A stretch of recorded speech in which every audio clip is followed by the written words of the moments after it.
Urjiin milkaa'inaa keenyaarraa dubartii garbittummaa irraa kaatee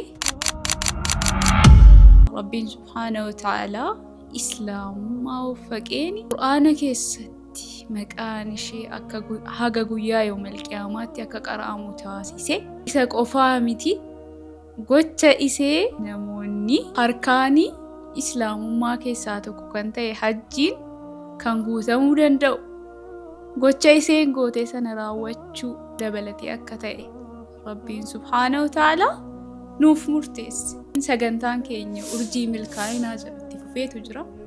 Assalaamu alaykum wa rahmatullaahi wa barakaatu. Egaa seenaan ishee kan eegalu godaansa Nabiyullaa Ibraahiim warra isaanii haadha manaa isaanii Saaraa wajjiniin godhaatu narirra jechuudha. Gaafa Saaraa sa'aa sanatti mootiin biyya sanaa harkaa qabee Saaraa jaartii isaanii qabee jedhu gaafa Saaraan qulqullummaa isheef abbaa manaa malee nam tokko qaama ishee tuqee akka hin beekne gaafa ishee mirkaneeffattee rabbii ishee waan namichi naafuma ta'ee irraa deebi'a ammas yaa rabbi nan salphisin jettee du'aa gooti.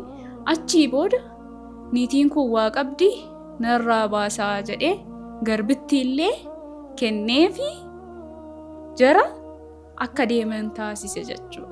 Seenaan ishee asirraa eegala. Garbittii turte fudhatanii deeman.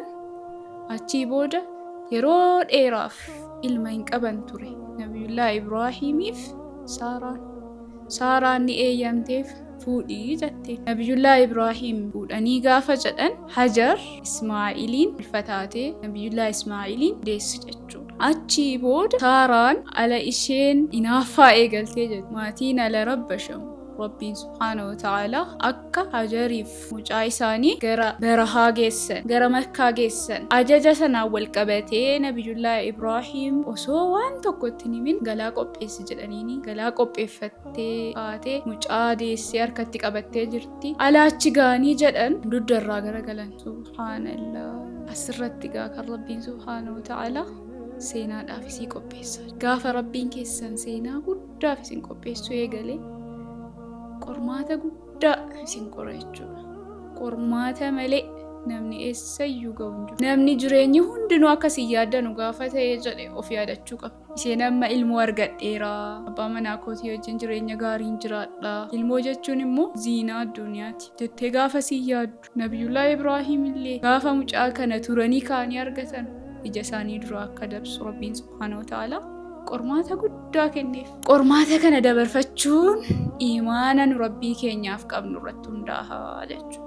Gaafa isaan fuula isaanii isheerraa garagalchanii dudda isaanii itti garagalchanii jedhan yaa Ibraahiim eessatti nu gattee deemta? Ni callisa. Yaa Ibraahiim eessatti nu gattee deemta? Itti ammas ni callisa. Waan kana irratti kan si ajaje Rabbi yaa Ibraahiim eeyyee jedhani. Yoo akkas ta'e wamaa rakkoo hin qabu adeemeettee yaa Allah tawakkula jechuun maal akka ta'e asirratti argina. Ati amma Rabbii kan keetti of kennitee dhugaatti jiraachuu ni dandeessaa? Dhugaatti jiraachuu ni dandeenya? Kana Rabbiin kan koo na ajajee gaafa Rabbiin kan koo subhaanahu wa ta'aalaa yaa ayyuhan nabiyyu qul li azwaajika wa banaatika wa nisaa'il mu'miniina yudniina alayhinna min jalaabiibihinna jedhu.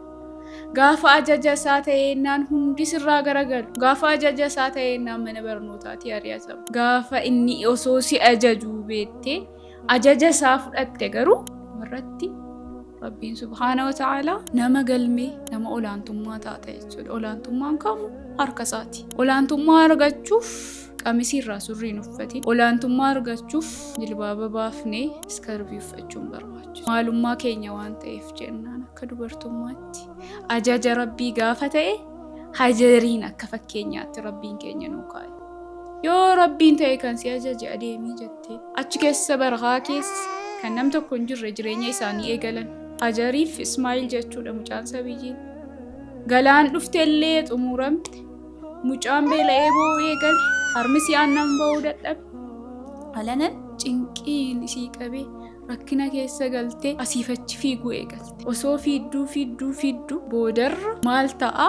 Sagalee wayii eega dhalees geessee kaatee ergamaadhaan akka bishaan bahuuf taasisa jechuudha Rabbiin subhaanahu wa ta'ala. Bishaan sana eegaa agartu baay'ee naatee walitti qabuudhaaf zummi jettee bishaan sana silaa osoo gaafas isheen akkas hin qabne laga guddaa ta'a jedhan zamzamni. Zamzamni amma barakaadhaan guutame niwutirentii waa danuu kan qabu jechuudha. Kan fayyaadhaa barbaachisu sababa ishee buqqe. Sababa tawakkula isii rabbii isii irratti qaba. Ati isaaf jecha ajaja isaa goonaan yoomuu olaantummaan kan keetii hin shakkin. Har'a jaree har'a dhufuu dhiisuu danda'a.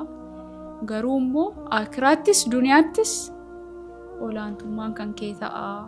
Achii booda mucaasii obaaftee akka qallabaatti ofiifis dhugdee jireenya sii eegalte. Barahaa ture, namoonni hin jiraatan ture. Achiin maaltu dhalate?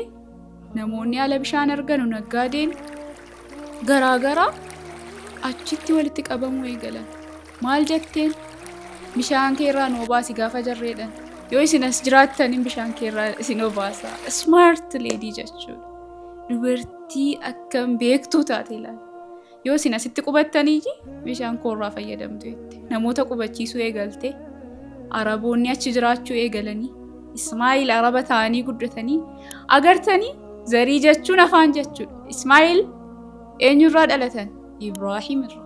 Garuu araba keessa jiraataniif afaan arabaatti of baraniif araba fuudhaniif nabiyyi arabaa ta'an isaan araba ta'an. Karaa biraatiin immoo Ishaaq maal ta'an? Yaaqoobiin gara Israa'el deeman jechuudha. Sanyii jechuun afaan jechuudha. Nam tokko fakkeenyaaf waggaa 100 maatiin kan koo bakka tokko qubateedhaaf yeroon dhalootaa gara dhalootaatti afaan sanaan ka'u lakkaa'ee dhumarratti zarii jechuun aadamitti gala. Garuu zarii jechuun waa biraatii miti. Afaanii jechuudha akkuma inni Rasuul sallallahu alaihi wasallam jedhan. Kanallee irraa barachuu dandeenya. Rabbi filatee waan tokko namni filatee waan dhufe waan argate tokkoon kan inni adda baafamuu qabu malee namni waan Rabbiin subhaanahu wa ta'ala osoo hin filatiin kenneef litaarafu akkasii wal beektanii fi kanin sanyii siin godhee ana biratti caalaan keessan nama Rabbiin sodaateedha. Asirraa seenaa Ismaa'il alayhi salaam irraa sirriitti barachuu dandeenya jechuudha. Rabbiin subhaanahu wa ta'ala gaa hajjii irratti sharxii hajjii keessaa tokko safaa wal marwaa akkasiin fiidde sana akka fiignu dirqama godhee zamzamallee haga yoonaa haga guyyaa qiyaamaatti akka dawummaatti akka maaliitti akka nu fayyadamnu taasisa jechuudha. Subhaanallah. Seenaa ajaa'iba. Garbittii turte har'a garuu islaamummaa keessatti maal argatte? Yaa Allah. Namummaa jechuun Rabbiin sodaadhaan namummaa dhuftu. Alhamdulillah alaa ni'matil islaam. Muslima kan godhe galanni isaa qabu. Eessattuu argannu kan sagantaan keenya irraa kana fakkaatti. Urjiiwwan milkaa'inaatti fufaa haga sagantaa biroo wal agarrutti. Salaamu alaikum wa rahmatullahi wa barakaatuh.